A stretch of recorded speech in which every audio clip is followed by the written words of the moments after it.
Hi, இன்றைக்கி இந்த வீடியோவில் என்ன பார்க்க போகிறோம் அப்படின்னா ஸ்டார்டர்ஸ் 60 இந்த ப்ராப்ளமில் என்ன கொடுத்துருப்பாங்க அப்படின்னா முதல்ல அரே கொடுத்துருவாங்க. அப்புறம் அந்த அரேயோட லென்த் n கொடுத்துருவாங்க. இதுக்கப்புறமா இந்த அரேயில் எத்தனை சப்பரே எடுக்கணும் அப்படின்னு அவங்க டிசைட் பண்ணுறாங்களோ அதை க்யூவில் கொடுப்பாங்க. ஸோ அந்த சப்பரேஸ்க்கெல்லாம் லெஃப்ட் அண்ட் ரைட் இண்டெக்ஸுக்காக க்யூ லைன்ஸ் இருக்கும். ஒவ்வொரு லைன்லையும் left index and right index. Left index right index எப்படி இருக்கும் அப்படின்னா ஒரு அரேயில் 1 2 3 4 5ங்கிறது வேல்யூஸ் அப்படின்னா அதோட இண்டெக்ஸ் 0 1 2 3 4ன்னு இருக்கும். ஆனால் இங்கே கொடுக்க போகிற க்யூ லைன்ஸில் என்னென்ன கொடுப்பாங்க அப்படின்னா ஃபுல் அரேவை எடுக்கணும்னா 1,5 அப்படின்னு கொடுப்பாங்க. ஸோ 1,5னா ஃபுல் அரே. அவங்க இந்த இண்டெக்ஸை கொடுக்காமி இண்டெக்ஸ் +1ஓட வேல்யூ தான் அவங்க கொடுப்பாங்க. ஓகேவா? இது கொடுத்த அப்புறம் நம்ம என்ன பண்ணோம் அப்படின்னா இந்த சப்பரேஸ்க்கெல்லாம் ஒரு ஆப்ரேஷன் ஒன்று சால்வ் பண்ணிவிட்டு அதோட ஆன்சர் கண்டுபிடிச்சதுக்கப்புறமா அந்த ஃபுல் அரேயோட சம் வந்துட்டு ரிட்டர்ன் பண்ணும். இதுதான் நம்மளோட டாஸ்க். இதுக்கு நான் ஒரு எக்ஸாம்பிள் வச்சு உங்களுக்கு சொல்கிறேன். இப்படி தான் ஒரு இன்புட் இருக்கும். ஃபர்ஸ்ட் ஒன் 5ங்கிறது n, அடுத்து q, அதாவது இந்த n-ம் இந்த q-ம். அடுத்து வர செகண்ட் லைன் வந்துட்டு n இன்டிஜர்ஸ் கொண்ட ஒரு அரே. ஸோ இதுதான் அந்த அரே.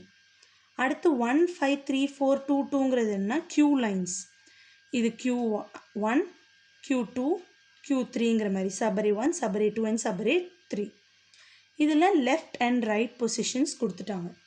இப்போ முதல்ல நம்ம இந்த அரேவை எழுதிக்கலாம். இந்த அரே இப்படி தான் இருக்கும். அதுக்கான இண்டெக்ஸஸும் போட்டுக்கலாம். இப்போ அவங்க ஃபஸ்ட்டு 1 and 5 அப்படிங்கிற இண்டெக்ஸ் எடுக்க சொல்லியிருக்காங்க. அதாவது L1 அப்படின்னா இதுதான் 1, R5ங்கிறது இதுதான் 5. ஏன்னா 0 1 2 3 4 பார்க்கக்கூடாது, +1 பார்க்கணுன்னு சொன்னேன். இதில் என்ன ஆப்ரேஷன் பண்ணணும்னு சொல்லியிருக்காங்க அப்படின்னா ஃபஸ்ட் இதுக்கு +1 பண்ணும், செகண்டுக்கு -1, அடுத்து +1, அப்புறம் -1, அப்புறம் +1. இந்த மாதிரி பண்ணிகிட்டே போகணும் டில் எண்ட். ஓகேவா?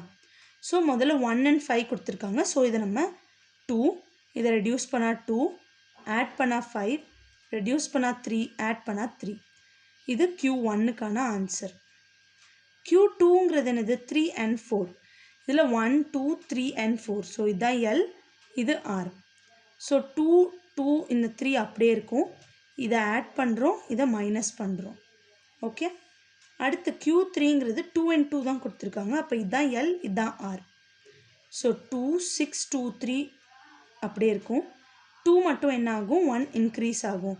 ஸோ இதுதான் கடைசி அரே. இதோட ஃபுல் சம் கண்டுபிடிக்க சொல்லியிருக்காங்க. கண்டுபிடிச்சா ஆன்சர் 16. இதை தான் நம்ம பிரிண்ட் பண்ண போகிறோம். ஆனால் இப்படி ஒவ்வொரு வாட்டியும் நான் வந்துட்டு ஏதோ ஒரு ப்ராசஸ் பண்ணிகிட்டே இருந்தேன் அப்படின்னா இதோட டைம் லிமிட் வந்துட்டு எக்ஸீட் ஆகிடும். டைம் லிமிட் எக்ஸீட் ஆனால் CODECHEF-ல சப்மிட் பண்ண முடியாது. ஸோ டைம் லிமிட்டை குறைக்கிறதுக்காக நான் ஒரு லாஜிக் ஒன்று கண்டுபிடிக்கிறேன். இதில் என்ன லாஜிக் அப்படின்னா முதல்ல என்ன பண்ணுறோம்? ஒரு அரேயில் 2 பொசிஷன்ஸ் கொடுத்துட்டாங்க அப்படின்னா பக்கத்தில் இருக்க பொசிஷன்ஸ் இதை +1 பண்ணேன்னா இதை -1. ஸோ இதோட சம் என்ன ஆகுது? கடைசியாக நம்ம கண்டுபிடிக்க போகிறது சம். ஸோ ஃபஸ்ட்டு +1 செகண்டை -1 பண்ணால் இது எப்படியா இருந்தாலும் ஒரே வேல்யூ தானே. ஸோ 2 2ஆக இருக்க கண்டினியூஸ் ஐட்டம்ஸ் எல்லாமே வந்துட்டு சேமாக தான் இருக்கும். ஏன்னா நியூட்ரல் ஆகிடும் +1 and -1. ஸோ மீதி இருக்கிறத மட்டும்தான் நம்ம கண்டுபிடிக்கணும்.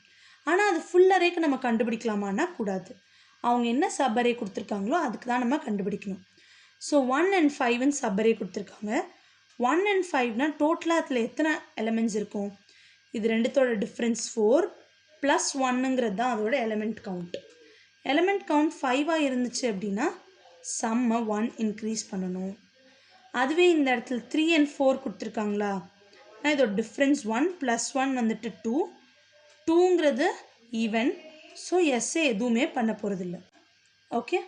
ஸோ இப்போ இந்த ப்ராப்ளம்க்கு நம்ம அல்காரிதம் பார்க்கலாம். அல்காரிதமில் என்னென்னா டெஸ்ட் கேஸ்க்கு n q அரே எல்லாத்துக்குமே நம்ம முதல்ல இன்புட் வாங்கிக்கலாம். இன்புட் வாங்கினதுக்கப்புறம் எஸ்ன்னு ஒரு வேரியபிளில் இந்த அரேவோட சம்மை கண்டுபிடிச்சிக்கலாம். ஸோ சம் ஆஃப் அந்த அரேயோட நேம். இப்போ எஸ் கிடச்சிரும். கிடச்சதுக்கப்புறம் தான் நம்ம இந்த ப்ராசஸ் பண்ண போகிறோம். கண்டினியூஸாக இருக்கிறது எல்லாத்தையும் டெலீட் பண்ணிட்டு +1 ஆர் நாட்டுங்கிறத நம்ம கண்டுபிடிக்க போகிறோம். ஸோ இப்போ for I in range of Q, இது எதுக்குன்னா இந்த Q லைன்ஸ் இன்புட் வாங்கிறதுக்காக so L and R inputs கொடுப்பாங்க. ஸோ அந்த இன்புட்ஸையும் வாங்கிக்கலாம்.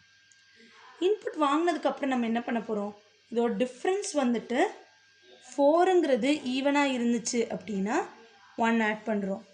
ஆடாக இருந்துச்சு அப்படின்னா ஆட் பண்ண போகிறது இல்லை. கரெக்டாக? ஸோ இப்போ நம்ம இங்கே செக் பண்ண வேண்டியது என்னென்னா, இஃப் ஆர் மைனஸ் எல், ஓகேவா, பர்சன்டேஜ் ஆஃப் 2 ஈக்குவல் டு 0 அப்படியா இருந்துச்சு அப்படின்னா எஸ்ஸை 1 இன்க்ரீஸ் பண்ண போகிறோம். இல்லைன்னா எதுவுமே பண்ண போகிறது இல்லை. ஸோ வெளியில் வந்துட்டு இங்கே பிரிண்ட் ஆஃப் எஸ் பண்ணிடலாம்.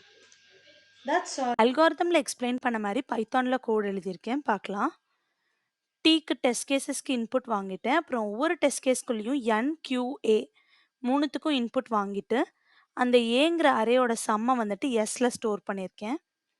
அப்புறம் இந்த Q சப் அரேஸ்க்கும் லெஃப்ட் அண்ட் ரைட் வாங்குறதுக்காக ஒரு ஃபார் லூப்பில் எல் அண்ட் ஆர்க்கு வேல்யூஸ் வாங்கியிருக்கேன். வாங்கினதுக்கு அப்புறமா L minus R percentage of 2 equal to 0, அதாவது இது ரெண்டுத்தோட டிஃப்ரென்ஸ் ஈவனாக இருந்துச்சு அப்படின்னா அங்கே அன்ஈவனான ஐட்டம்ஸ் இருக்குன்னு அர்த்தம். ஸோ சம்மை இன்க்ரீஸ் பண்ணியிருக்கேன் 1. இந்த ப்ராசஸ் எல்லாம் கம்ப்ளீட் ஆனதுக்கப்புறம் எஸ்ஸை பிரிண்ட் பண்ணியிருக்கேன். இப்போ நம்ம இதை கம்பைல் பண்ணி பார்க்கலாம். 16:6 அப்படின்னு சாம்பிள் இன்புட்டில் அந்த மாதிரியே அவுட்புட் வந்துடுச்சு. சப்மிட் பண்ணி பார்க்கலாம். எல்லா ஹிடன் டெஸ்ட் கேசஸுமே பாஸ் ஆகிடுச்சு 100%. That's all. இந்த வீடியோ பிடிச்சிருந்தா லைக் பண்ணுங்கள். குவிக் லேர்ன் சேனலுக்கு சப்ஸ்கிரைப் பண்ணுங்கள். தேங்க்யூ.